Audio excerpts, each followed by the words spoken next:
Hola chicos, soy Beitos y os traigo un nuevo juego de Stanley Parable o como se llame. Y bueno, lo que os quiero decir, este juego la verdad es que es bastante raro, ¿vale? Que sepáis que no he jugado nunca, ¿vale? Pero sé un poco así como va. Es bastante lioso el juego, la verdad. Tengo entendido que tiene varios finales y no sé qué. Bueno, vamos a ver la historia. Está subtitulado pero la voz está en inglés, ¿vale? Vamos a verlo, a ver qué tal. This is the story of a man named Stanley. Sí, el narrador tiene esa voz. Stanley worked for a company in a big building where he was employee number 427. 427. Employee number 427's job was simple. He sat at his desk in room 427 Oh, and qué he pushed divertido. buttons on the keyboard. Orders came to him through a monitor on his desk, telling him what buttons to push, how long to push them, and in what order. Wow. This is what employee 427 did every day, every month of every year. And although others might have considered it soul-ending, Stanley relished every moment that the orders came in, as though he had been made exactly for this job. And Stanley was happy. Vale, porque está ahí la habitación flotando. And then one day, something very Dun, dun. peculiar happened.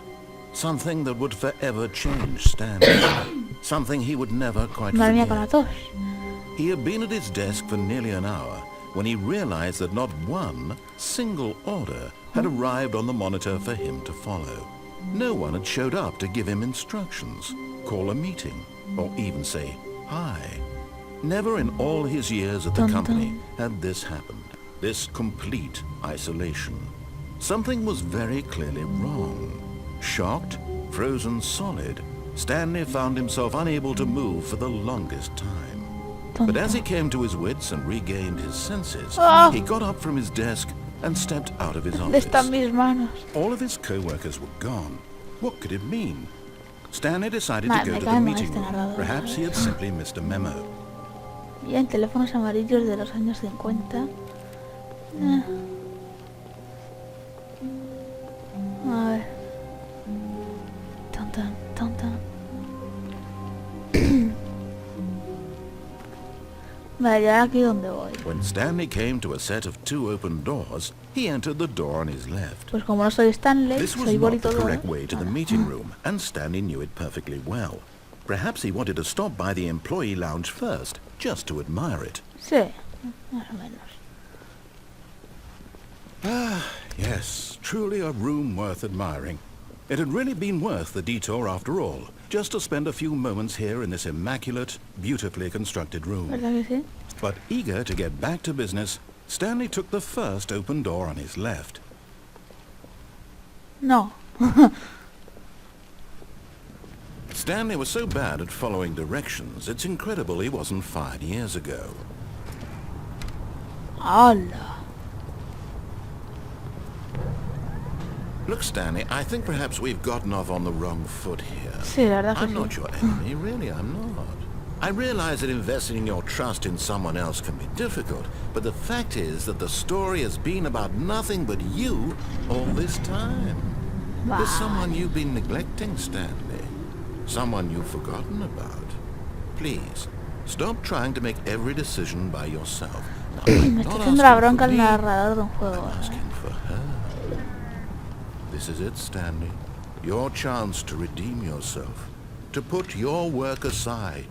To let her back into your life. She's been waiting. Ahora es cuando sale la niña del exorcista. ¡Hala! That's her, Stanley. You need to be the one to do this. To reach out to her. ¿Hola?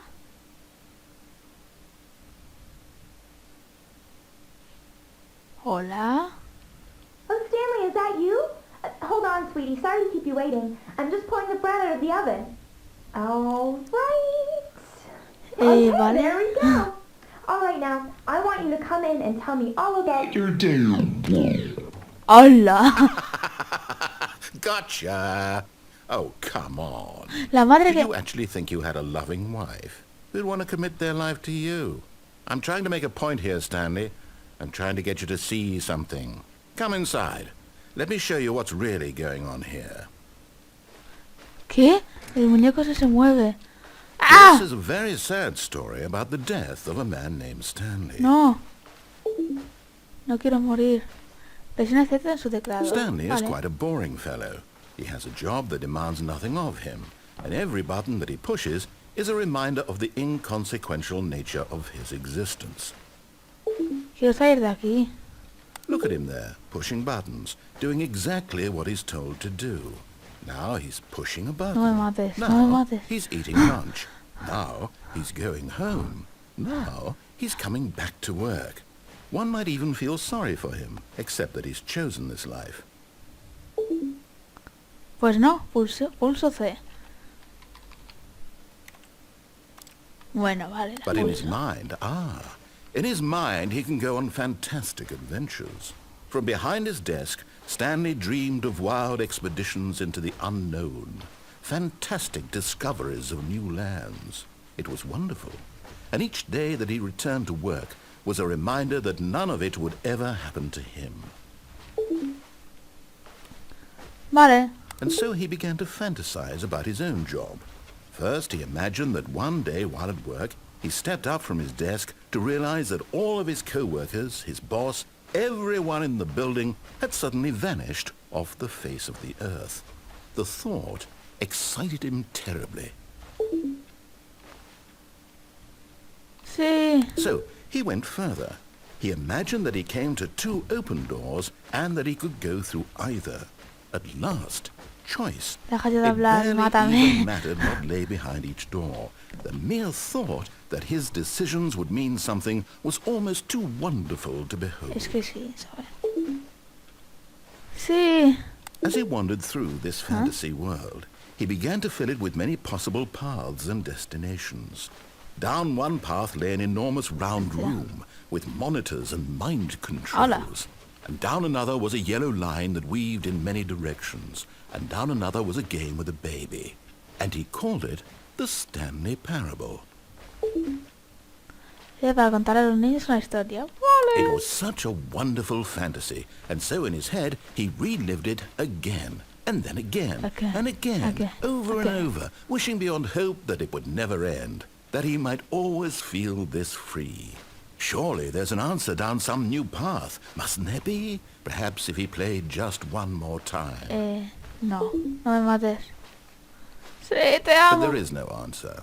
How could there possibly be? Bueno, a In trabajar. reality, all he's doing is pushing the same buttons he always has. Nothing has changed. The longer he spends here, the more invested he gets, the more he forgets Vale, voy a which afilar life is the lápices. real one. G para ir a dormir. And I'm trying to tell him this, that in this world he can never be anything but an observer, that as long as he remains here, he's slowly killing himself. But he won't listen to me. He No, won't no te estoy stop. escuchando. Here, watch this. Stanley, the next time the screen asks you to push a button, do not do it. No, no quiero estar en el trabajo por la mañana.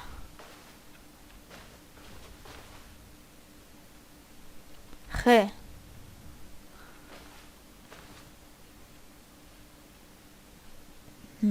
Vale.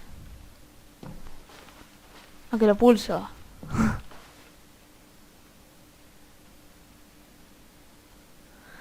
Ay. Ya, ¿no? Esperad 10 segundos. 10, 9, 8, 7, 6, 5, 4, 3, 2, 1. Venga ya. Bueno, pues lo pulso. You see? Adiós. Can he just not hear me? How can I tell him in a way that he'll understand that every second he remains here, he's electing to kill himself? How can I get him to see what I see? How can I make him look at himself? Se está cabreando. Vale, no I cuestión de suppose I nada. can't, not in the way I want him to. But I don't make the rules. I simply play to my intended purpose, the same as Stanley. We're not so different, I suppose. I'll try once more to convey all this to him. I'm compelled to. I must. Vale. Perhaps, well, maybe this time he'll see. Maybe this time. And I tried again. And Stanley pushed a button. Ah, And I tried again. And Por favor, Stanley pushed a muere. button. And I ¿Por qué? Ay, bueno. Vale, voy a hacer una doble partida hoy. All of his co-workers were gone. What could it mean? Stanley decided to go to the meeting room. Perhaps he had simply missed a memo. No, no lo había hecho. When Stanley came to a set of 2 open doors, he entered the door Creo on que his le voy a hacer left. caso.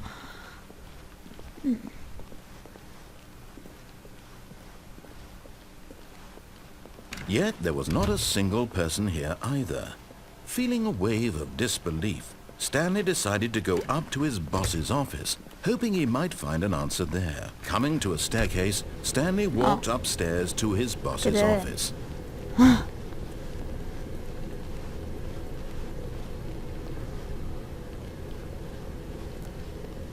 But Un Stanley coche. just couldn't do it. He considered the possibility of facing his boss. Admitting he had left his post during work hours, he might be fired for that. And in such a competitive economy, why had he taken that risk?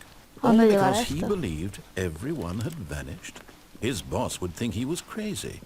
And then something occurred to Stanley. ¿Vale? Maybe, he thought to himself, maybe I am crazy. ¿Qué es All of esto, my tío? coworkers blinking mysteriously out of existence in a single moment for no reason at all. None of it made any logical sense. And as Stanley pondered this, he began to make other strange observations. For example, why couldn't he see his feet when he looked down? Why did doors close automatically behind him wherever he went? And for that matter, these rooms were starting to look pretty familiar. Were they simply repeating? No, Stanley said to himself, this is all too strange. This can't be real. And at last, he came to the conclusion that had been on the tip of his tongue. He just hadn't found the words for it. I'm dreaming! He yelled. This is all a dream. Oh, what a relief Stanley felt to have finally found an answer, an explanation. His co-workers weren't actually gone. He wasn't going to lose his job. He wasn't crazy after all. And he thought to himself, I suppose I'll wake up soon. I'll have to go back to my boring real-life job pushing buttons. I may as well enjoy this while I'm still lucid.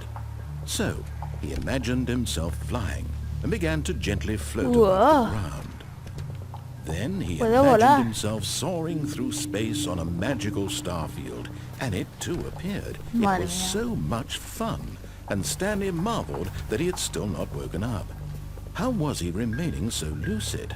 And then perhaps the strangest question of them all entered Stanley's head. One he was amazed he hadn't asked himself sooner. Why is there a voice in my head dictating everything that I'm doing? Sí, eso me gustaría saber. Now the voice was describing itself being considered by Stanley, who found it particularly strange. I'm dreaming about a voice describing me, thinking about how it's Vale, me estoy describing my volviendo loco yo thoughts, también, he ¿sabes? thought. And while he thought it all very odd, and wondered if this voice spoke to all people in their dreams, the truth was that, of course, this was not a dream. Ay, Could it be? Was Stanley simply deceiving himself, believing that if he's asleep, he doesn't have to take responsibility for himself? Stanley is as awake right now as he's ever been in his life. oh. Now, hearing the voice speak these words was quite a shock to Stanley. After all, he knew for certain, beyond a doubt, that this was in fact a dream. Did the voice not see him float and make the magical stars just a moment ago? How else would the voice explain all that? This voice was a part of himself too. Surely, if he could just... He would prove it. He would prove that he was in control, that this was a dream. So he closed his eyes gently, and he invited himself to wake up. No. He felt the cool weight of the blanket on his skin, the press of the mattress on his back, the fresh air of a world outside this one. Let me wake up, he thought to himself. A ver. I'm through with this dream. I wish it to be over. Let me go back to my job. Let me continue pushing the buttons. Please, it's all I want. I want my apartment, and my wife, and my job. All I want is my life exactly the way it's always been. My Vale, life is venga. normal. I am normal. Vas tú, te lo Everything will querés. be fine. A ver. I am okay. Vale. Mierda. Stanley began screaming. Please, Someone wake me up. My name is Stanley. I have a boss. I have an office. I am real. Please, just someone tell me I am real. I must be real. I must be. Can anyone hear my voice? Who am I? Who am I? And everything went black. Boom. Joder. A ver. This is the story of a woman named Mariella. No, por favor. Mariella woke up on a day like any other. She arose, got dressed, gathered her belongings, and walked to her place of work. But on this particular day, her walk was interrupted by the body of a man who had stumbled through town talking and screaming to himself, and then collapsed dead on the sidewalk. And although she would soon turn to go call for an ambulance, for just a few brief moments she considered the strange man. He was obviously crazy, this much she knew. Everyone knows what crazy people look like. And in that moment, she thought to herself how lucky she was to be normal. I am sane. I am in control of my mind. I know what is real and what isn't. It was comforting to think this, and in a certain way, seeing this man made her feel better. But then she remembered the meeting she had scheduled for that day. The very important people whose impressions of her would affect her career, and by extension, the rest of her life. She had no time for this, so it was only a moment that she stood there, staring down at the body. And then she turned and ran.